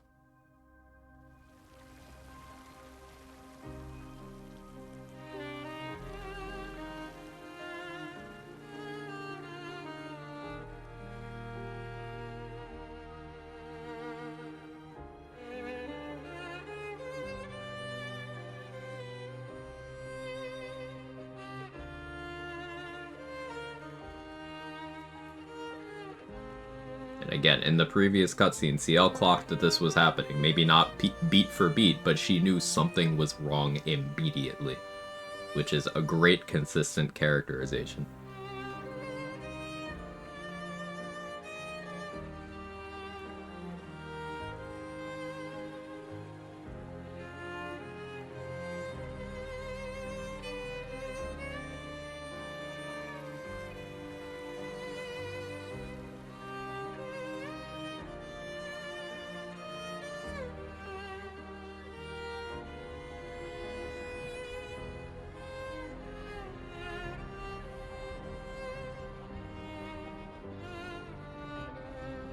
Can't begrudge Lune being angry here.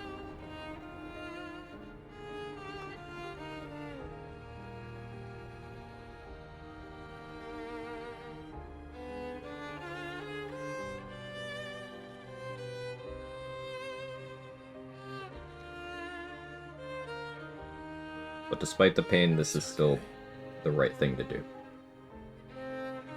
It's...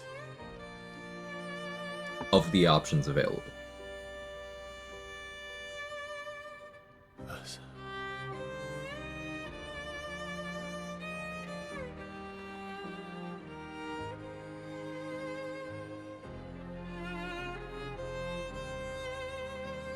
Another thing that bothers me, one of the bad arguments, like, against this ending. One of the pro-Alicia ending arguments. There's people who will, like, claim that Verso Soul Fragment wants to keep painting. It's like, let's see, when directly asked, he said, yeah, I'm tired of painting. The conversation you can have with him right before the Renoir fight is like, alright, Renoir's in there doing what needs to be done. Like, it shouldn't be surprising to me that people will delude themselves to pick the ending rooted in delusion, but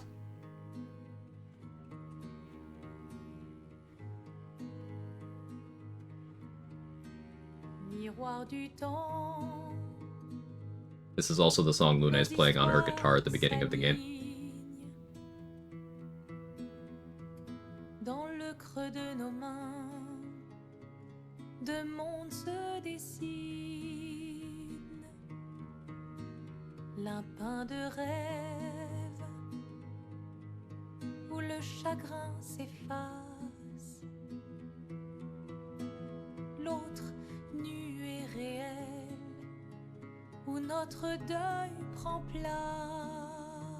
What do you guys think? Is this the first time they've been in a room together like this since the fire, you think? Or is it just weird because they had a 67-year-long domestic dispute?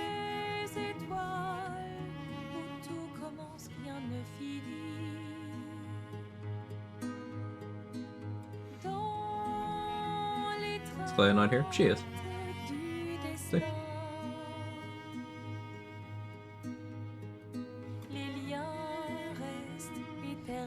I'll answer the question in a moment, shame on you. Just fixating on this.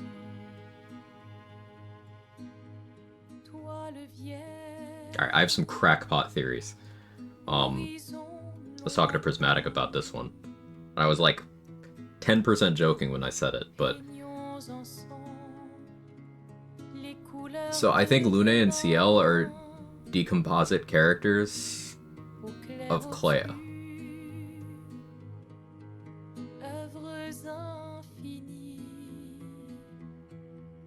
Like personality-wise, and also like physically. What year is this scene playing in? Like turn of the century, like 1900 something. My Luna think parents look very old? No. Yeah, like Clea looks like Ciel. In the Act 2 epilogue, Clea is also barefoot, like Lune. I know that's a bit of a reach, but we only see 2 characters just running around barefoot in the game. A lot of Lune's arc is trauma with her parents not letting her be a child. Side note, in this scene, they're all holding on to something. Renoir and Aline are holding on to each other. Alicia is holding on to the Esquier doll. Clea is leaving. She's just leaving. I think that's interesting. But yeah, back to the Clea Lune Ciel decomposite character theory. Clea's callousness and her being just kind of an asshole to everybody is a choice. She's choosing to do that. We know from a lot of her dialogue options that she does have a high degree of emotional intelligence and empathy even, and she is very good at reading people. That's Ciel. She's also very task-oriented, analytical, driven. That's Lune.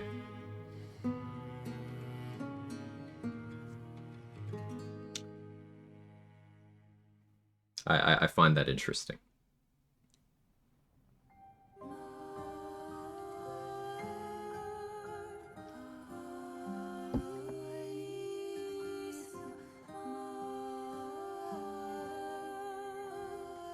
Sometimes healing does mean having to entirely cut out the source of the rot. It does. Like, complex emotions are not easy. You are never going to find a painless route through something as complex as grief.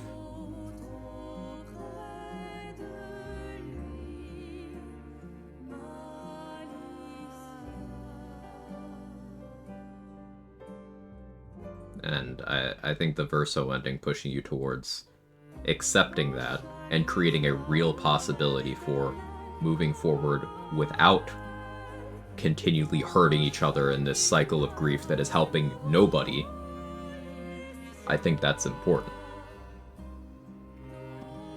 Because, like, no, I wouldn't say this is a happy ending, but that's not the point. Like, for the first time, all the remaining members of the family were in one frame together, without it being a literal picture frame.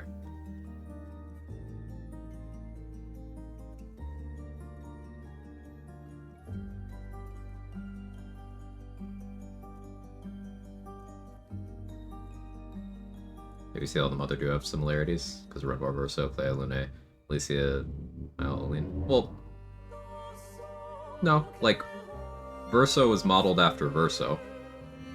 Like, each of the family members had a painted equivalent. There's painted Clea too, painted Alicia, all that. But like Lune and Ciel are separate characters, right? They're not the painted Clea. There's also a painted Clea. I think with, and here's another bit of a reach, but I think with the process of creating the painted humans, Aline has some level of like subconscious like automation. Like she is subconsciously painting them from people that she knows. Because, like, there's a lot of Verso in Gustav, right?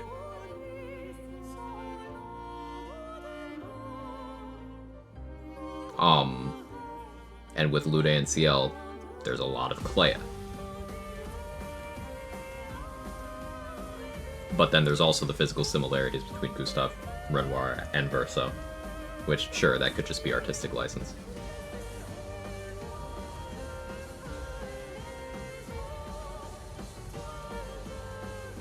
Me and Verso and Renoir are the only ones showing love to Alicia and the whole family. Yeah, I think with Clea, it's, like, again, I think it's a choice. I think she's just choosing not to. Like, she's avoidant. That's her trauma response.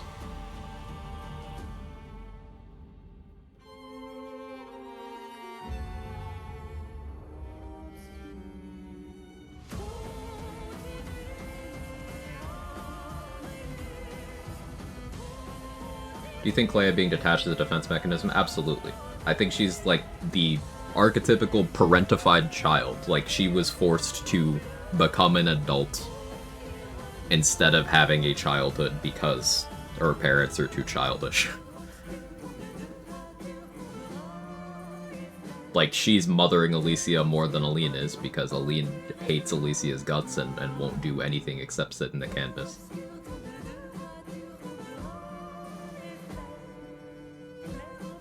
Gustav is Renoir, Sophie is Aline, as Aline sees them.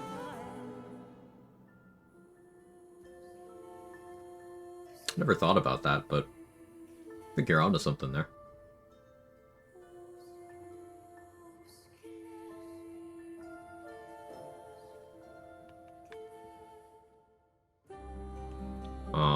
As a lot of old humans can't create new people in their mind. Every person you think of, dream of, is a person you've seen in your life.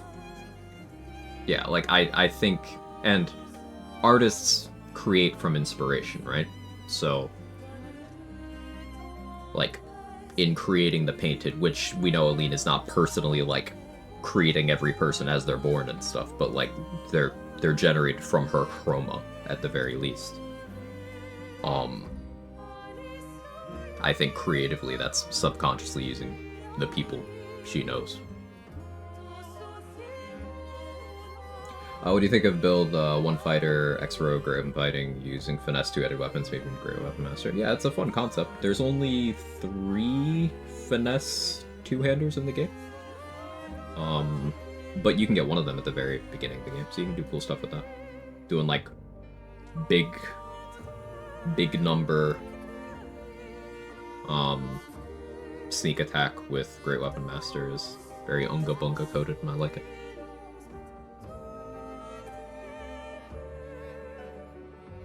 Guess who the Clay is in my family? Oh, Kels.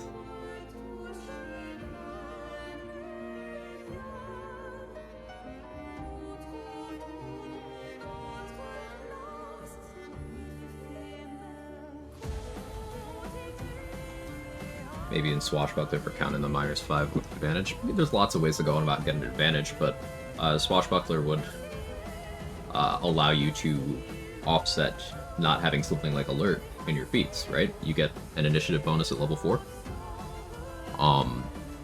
So I think Swashbuckler for that concept does make a lot of sense. I'd do either Swash or Arcane Trickster for that, personally, yeah. Maybe more downer than it need to be. No.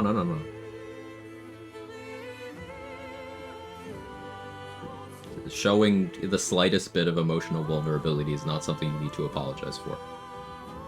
I'm staring directly at you.